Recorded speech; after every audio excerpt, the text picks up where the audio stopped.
Hi, it's Demetria Kalodimos, and it's time for Banner and Company. Each week, we sit down with interesting people and discover something about them, and maybe, through osmosis, something about ourselves.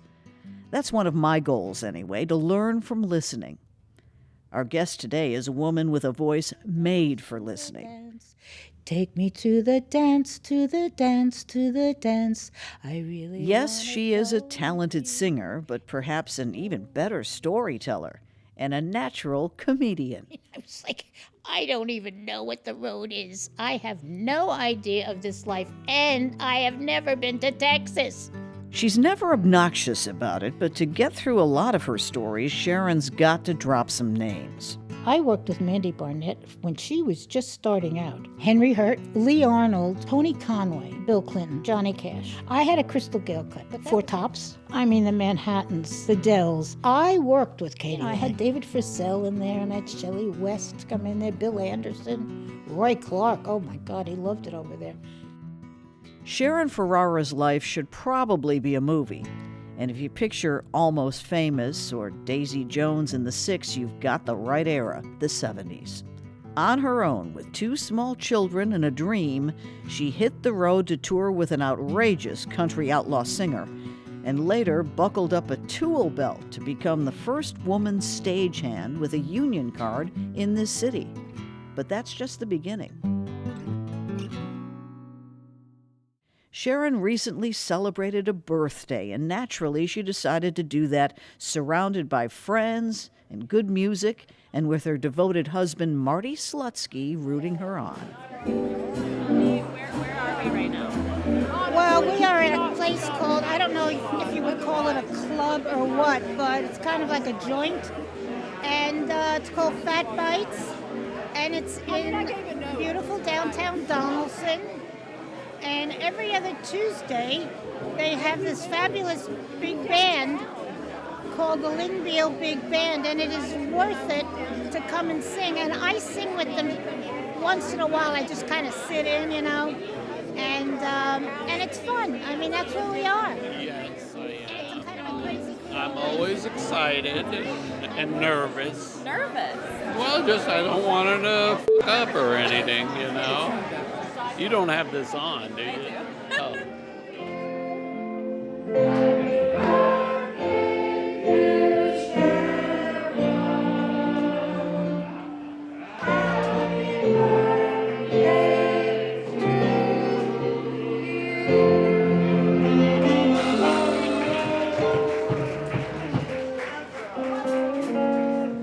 Thank you, everybody.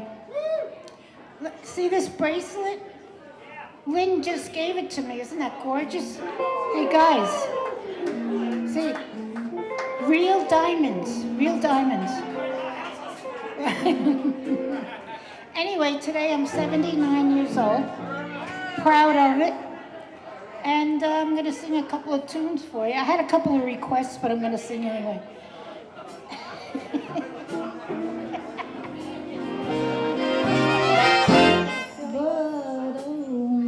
Dear,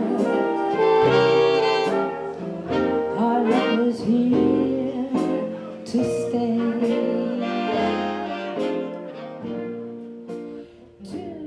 All right, you've had a long and honestly really fascinating career that I want to get into, but let's go back first. How does a New York girl like yourself end up in a place like Nashville?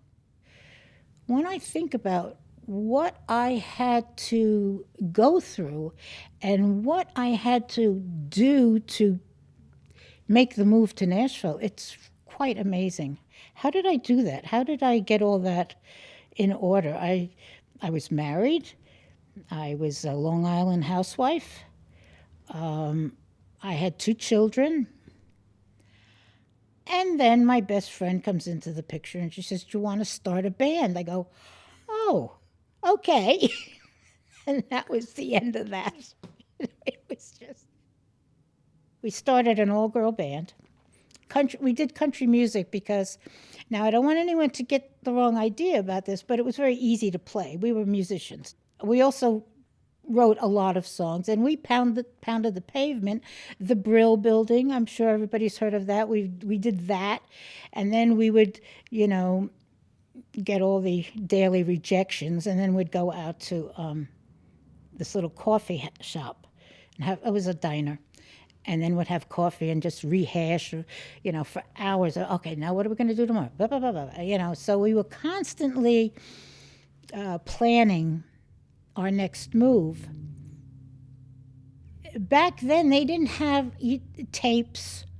You had to perform live in these offices.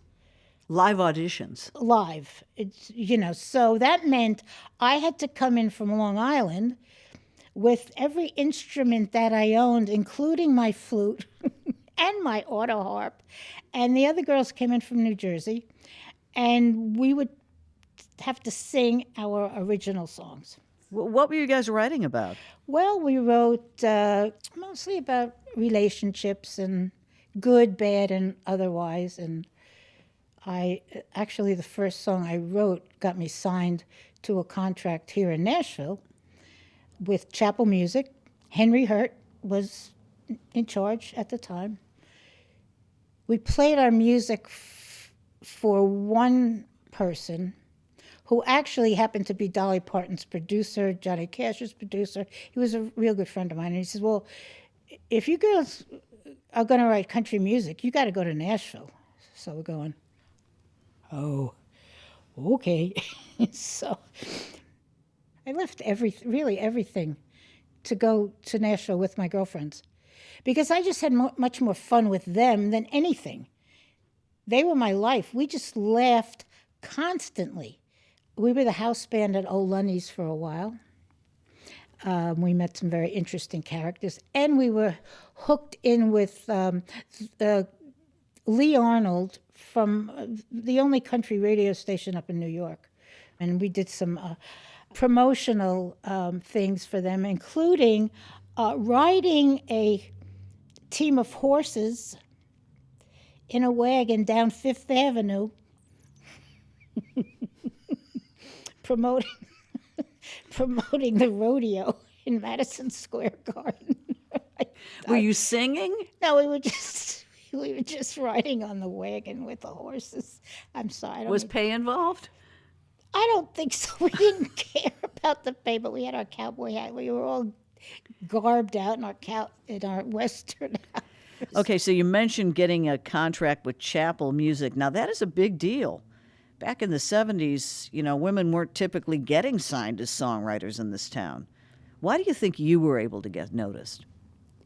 That's kind of hard to answer. We were really way ahead of our time. Now it's just pretty common, but Henry, I've mentioned it before, Henry Hurt saw something in us. And he said, sign those girls. I got to have them, And we were really very good. We were very funny people to be around. People would just hire us to sit in a room and hang out and play music, and then they would bring people by to just say, hey, look what we have, and then everybody would laugh. We were kind of like, we were very funny women. We sang great, we wrote great songs too, so. You had a big one, didn't you? I had a Crystal Gayle cut. For listeners who don't know Crystal Gayle, she was a big country star in the 80s. Very long hair, sister of Loretta Lynn. I wrote a song, and I did a demo of it, and I put it on Crystal Gayle's desk. That's when you used to be able to go to an office and somebody would be there. So I just laid it there. About a year later, I get a phone call saying, we'd like to put that song on hold. And that was like wonderful. And through a lot of different twists and turns, it was on the album, it was off the album, it was making me crazy. It finally ended up in Europe. They had to repress the album to put that song on it. It became a single all over Europe and went to #1 in France, in Germany, in several countries. I didn't have a lot of notoriety with it, but who cares? The art of the song was more European than it was American. So that was a big compliment to me that somebody really picked up on that feel of that song, and it was really where it should be. So Okay, give us the title and hum us a little bar. the title is called "Take Me to the Dance," and it goes, just a little thing. Take me to the dance, to the dance, to the dance. Take me to the dance, to the dance, to the dance. I really wanna go with you, dance slow with you, baby. Goes on, and it's just she did a beautiful job, and I just got chills. But you know what? A simple lyric, a very singable melody. I can see why it was international. Well, it was, that kind of sticks with you, and then all day long people go da da da da da da da da da da, and it's just really about a woman, a girl, wanting to go to a dance with a fella, and at the end of the bridge it says, "And when the night is over, I will talk you into more." Without saying what, where, when, and how. Open to interpretation. Yeah. So it was just lovely. It was a lovely song, I have to say.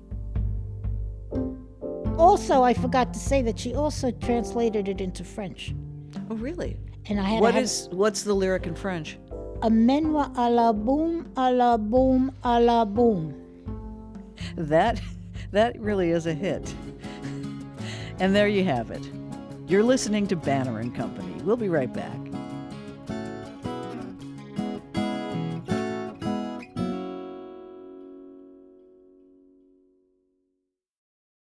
Okay, Sharon, back to the 1970s. You're playing in this all-female country band, rubbing elbows with some heavy hitters. You're out on the road.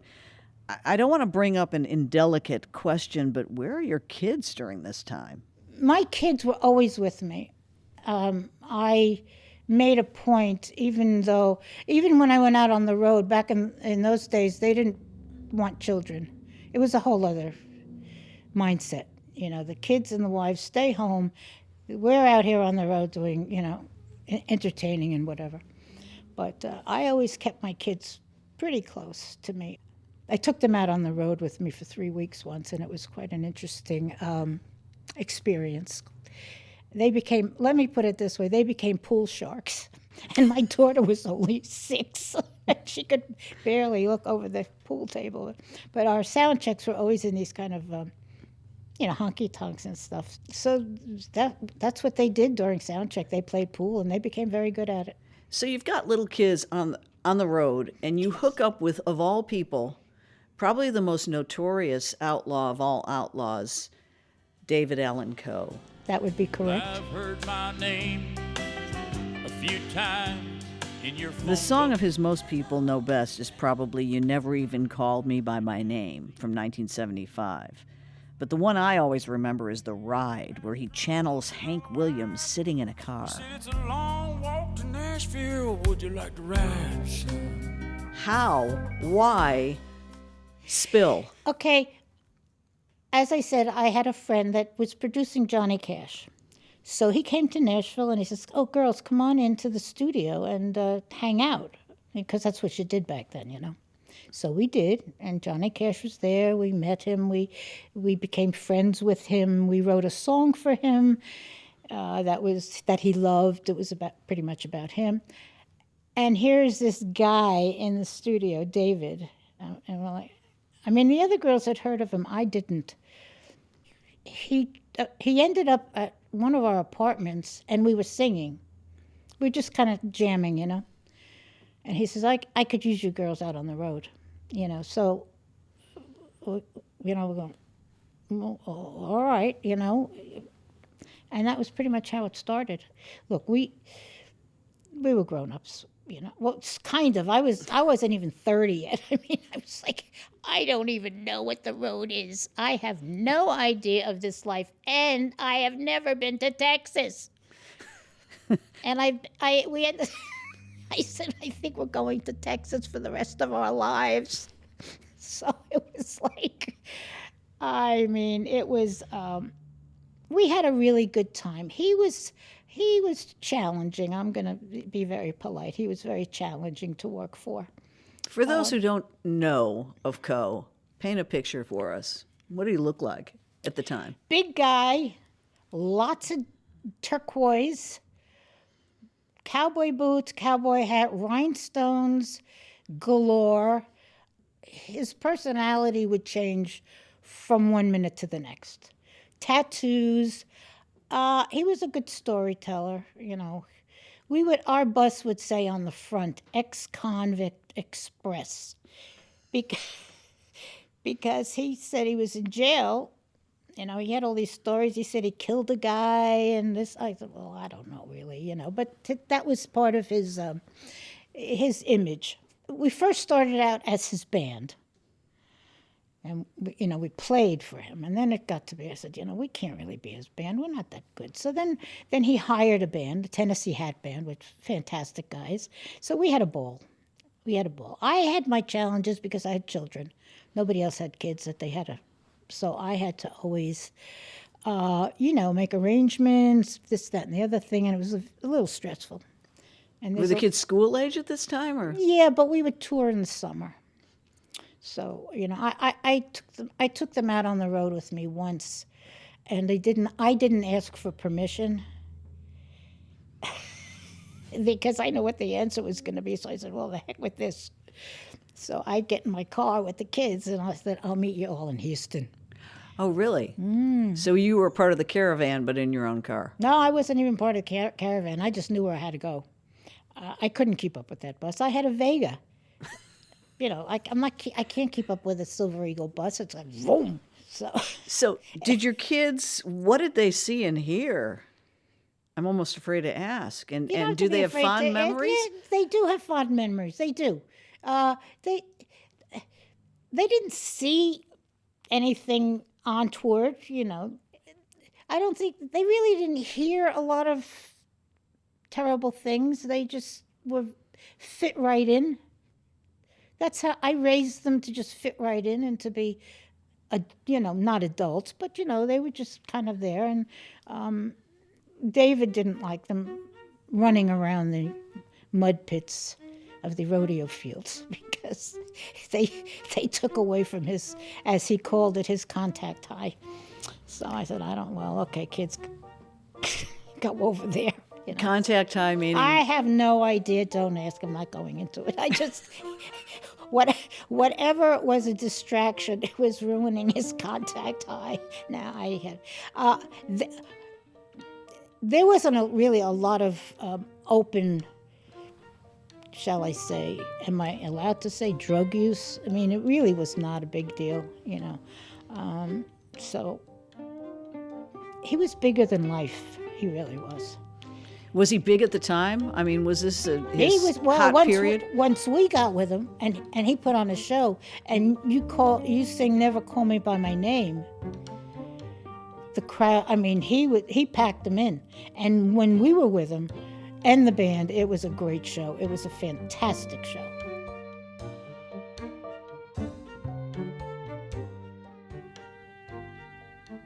Sometimes David would use language on stage, and he would sing, "You Never Call Me by My Expletive Name."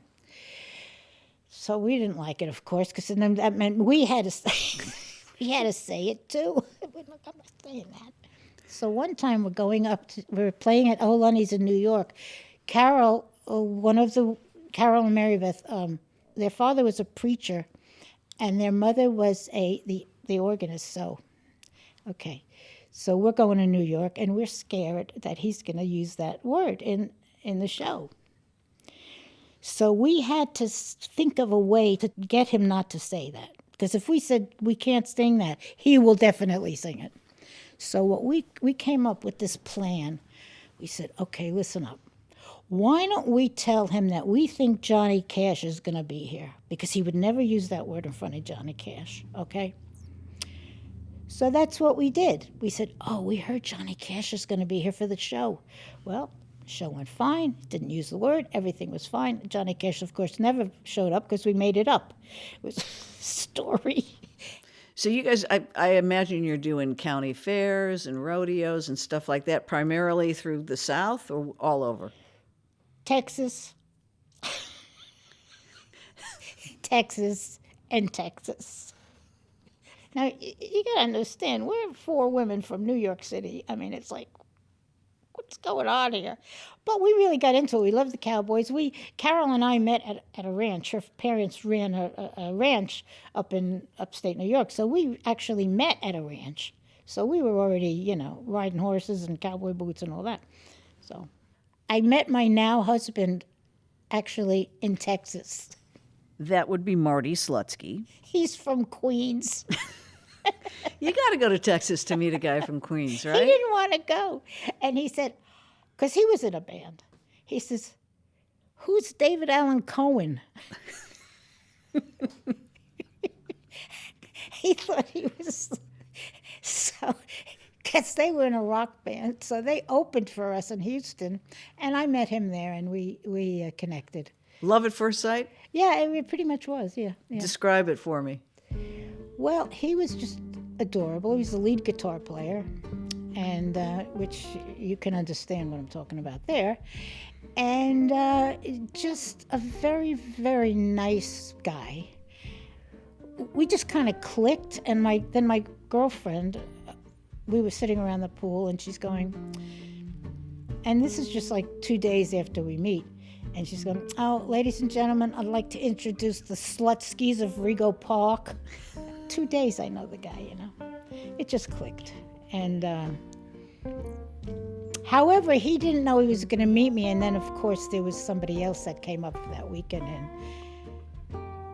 I would say she kind of was sorry she came because, So he had invited a date? Yes.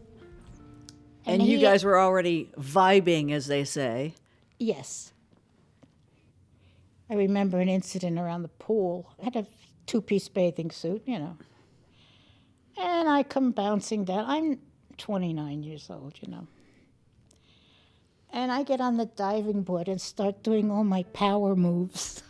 Diving board. Back flips, front flips, everything. And this woman is sitting there and she's with him, and he's sitting there like, oh boy, what's, and I didn't make, I just, very nonchalant, and I sat with my friends, and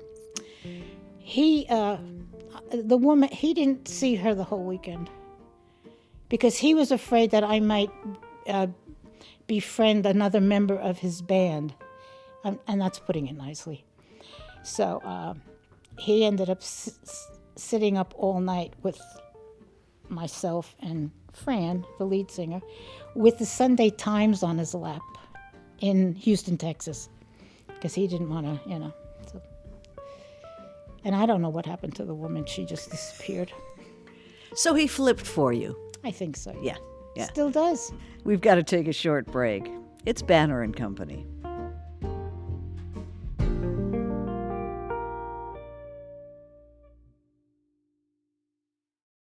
It's Demetria, and this is Banner and Company. My guest is Sharon Ferrara, pioneering audio engineer, talented songwriter, and big band singer who's still at it at age 79. So Sharon, it's the 1970s when you and Marty hit it off right away, and you guys have been together ever since, but back then you were both working musicians, and you met kind of by chance out on the road. How long did he stay with his band after the two of you hooked up? They had one last tour, and they were kind of going out. They were on their last tour. They had been together for about 9 years. They were very successful, and then he moved to Nashville, and that was the end of that. And then I left the group. All of a sudden, reality hit me, and I said, well, I've got kids, house, we want to have a future. I don't think backup singing is going to do it, and trying to get songs cut. So I built a recording studio in my house. I, as you said, joined the Stagehand Union to make money. And then in 1977, I started my sound company, and my sound company lasted for 30 years. I was the first female sound engineer in Nashville. And even to this day, the only female who owned the company, drove the trucks, loaded the gear, booked the gigs, just everything. I did everything. And I was very successful. And as a matter of fact, you're not going to believe this, but I've been retired for a long time. I just got a call today for a gig. Somebody needs sound and lighting at the Two Rivers Mansion. I'm going, what's going on? So how do you get the idea to say, well, I'm going to do what all the guys do and set up and haul gear and that sort of thing? That's gutsy. It is gutsy. First thing you have to know about me is that I just don't take no for an answer. I have never, even as a young child, said, oh, you can't do that. It was always, oh, I can do that. We happened to have this equipment from his band, and we were going to sell it. We got a phone call from Tony Conway, big name in Nashville here, wanting to inquire about the equipment. And he said, well, I don't want to buy it. I want to hire you guys to do a job in Mole Lake, Wisconsin, for the Great Northern Bluegrass Festival. That was August of 1977. And he said, we're going, well, we don't, you know. Then we thought about it. We heard about how much it was going to pay. Marty goes, we could do that. I go, we can? Because he knew some stuff. I knew nothing. So we just did it. And it was great. There was every great bluegrass artist you could even imagine was on that show. I heard banjos till I was ready to just whatever. How do you mic a banjo? You don't. You don't like a banjo. I mean, and not only did I hear banjos for 3 days straight, when I got up in the morning at the crack of dawn, some guy in the camping area was playing the banjo. I almost had a fit. I said, I'm not putting banjos down, but that's not the one instrument you want to hear 24/7. So how did you amass the rest of the stuff you needed? You're going to need trucks and all kinds of expensive things. Well, we started out small. I mean, for that particular job, we rented a van and a trailer. I mean, we just, step at a time. Then the next show was bigger. Then we rented a truck, and we had a big truck. And then we also had other gear because it got bigger and bigger and bigger. And then it got to the point where we can't, this is too much. We're not. I mean, he said, oh, there's going to be about 2,000 people there. We said, well, we have enough gear to cover that. 20,000 people show up. I'm going, holy mackerel, we're screwed. But we did it, we pulled it off. So that was really the start of the business. So little by little, we started doing little jobs. And then Marty got called to work for ABC Television in New York. And couldn't turn, you can't turn that down. So that meant he had to move back to New York. And I stayed in Nashville, and we had a, what would you call it? Commuter marriage? Commuter marriage, exactly. How did that work? Well, I'm going to tell you something. There were certain things where it didn't work, like the household stuff and the kids stuff, but the business things, I learned so much on my own. He showed me a lot of things, but it was very motivating for me. And I had all the freedom to do and think and get. So it worked well. The only problem is that most of my work was on weekends, and that's when he came home. So I would have him out on the job with me, running extension cords, and you could always find him. If people say, well, where's Marty? I go, follow the extension cord, because it's run an extension cord from the stage into the truck. Oh, my. So he could have his TV and everything out there. You see this orange cord going out of wherever. It was pretty funny. It was challenging, but all in all, I have to say that's how I became strong, independent, knowledgeable, about my field. I didn't have any distractions. I went out and focused and focused and focused. I happen to have been the only woman to do 2 of the inaugural balls for Bill Clinton, both of them. They have various stages and balls, inaugural balls in Washington for the different states. Yeah, I did the Tennessee. I was there. Well, it was... The sound was marvelous, by the way. Well, it was... I forget who was playing, but... Four Tops, Yeah. I think, was playing. I had to do the whole, wire the whole Air and Space Museum so that people upstairs could hear it. So that was a thrill and a half, because that I was the only woman in all of the technical people to do that, and that was a thrill. And then they called me back for the second time, and that was a thrill too. So, I'm thinking you're not in a suit and heels. You're like... Wait a minute. Wait, excuse me.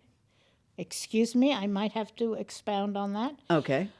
I would go in and set up in T-shirts and jeans. Showtime, I'd bring out the spikes. I'd bring out the net stockings. I'd bring out the leather skirts. I would dress to the nines. So there's your answer to that one.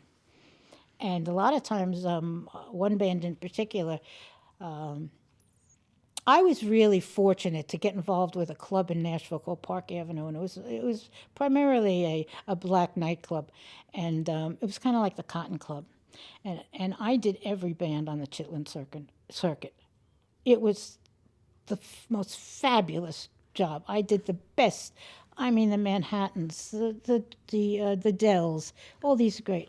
So I would go in and set up, and I'd be all kind of funky. And then I'd get backstage, and I'm waiting and then the band would come out, and they'd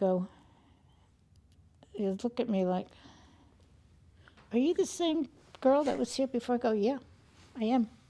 I said, "And you're about to be enlightened." And they were. I mean, after the show, they just could not believe how great they sounded. And, and I will say one thing, that if I wasn't really good at what I did, I wouldn't be dressing like that. Right. I'd kind of try to stay. But I was very good at what I did. I was very dedicated, very focused, and that was a fun thing about my job, that I was good at it, So were you at the board? Yes, I was the head engineer. And, you mentioned something about equipment and trucks and stuff. I didn't need all that. You know what I needed? A couple of phone numbers. When I had the big gigs, I had a couple of phone numbers and a good reputation. All I would have to do is say, for example, the OJs are playing at the Opryland Hotel. I don't have gear like that. I don't want gear like that. I want to make money. I don't want to be spending it. I make a phone call. We need this, and this at this date, this date, this date. This is the pay, goodbye, and good luck. Bing. Show goes. I stay home. I get the check comes in. I pay everybody. But you can't do that unless you have a really good reputation. People respect you, and you pay people. Yeah, on time. Day of gig, everybody gets paid. Whether I got paid or not, my people got paid all the time. So, to answer your question, all of that gear, I didn't need it. I had what I needed for the smaller jobs, but when it came to the big jobs, I needed a phone number, and that was it. And a lot of people don't understand that. They're buying, and they're in debt up to their ears with stuff. But I don't mean to go on about it, but there's an ego thing involved. I didn't let that get mixed up with how big my gear had to be. Right. I'd rather make the money. Now, someone told me that one time you were out at a gig doing your job, and some guy decided that he wanted to complain to the big boss. Is that right? Oh, yes. So I did a job, and everybody thinks that they know how to set up the sound system. And there's really only a certain way that you do it. So one guy said, "Well, we can't have this. we have to have this here, and we need a speakers over there, and blah, blah, blah. I go, well, that really is not going to work that way. I said, first of all, I always start with, this is always funny, are you familiar with the law of physics? And of course they go, huh? But I'm not either, but it was just like a good thing to say, because it would make me, I don't know anything about physics, but are you familiar with the law of physics and how this works? I don't know. So then anyway, this guy started getting a little testy with me, and he said, I really need to talk to the boss. I need to call your office. I said, sure, no problem.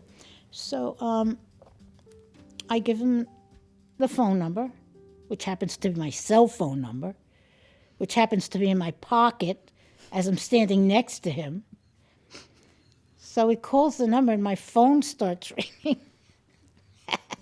And I said, Moonlight Sound Company, can I help you?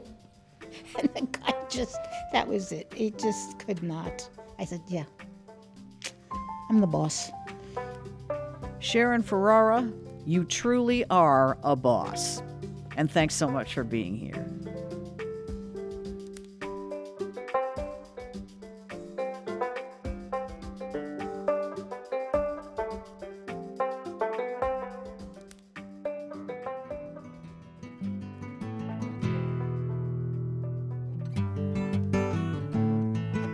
Banner & Company is a production of the new Nashville Banner. Our producers are Steve Haruch and Andrea Tudhope. Our original music is by Verlin Thompson. Subscribe wherever you get your podcasts, or go to NashvilleBanner.com. I'm Demetria Kalodimos.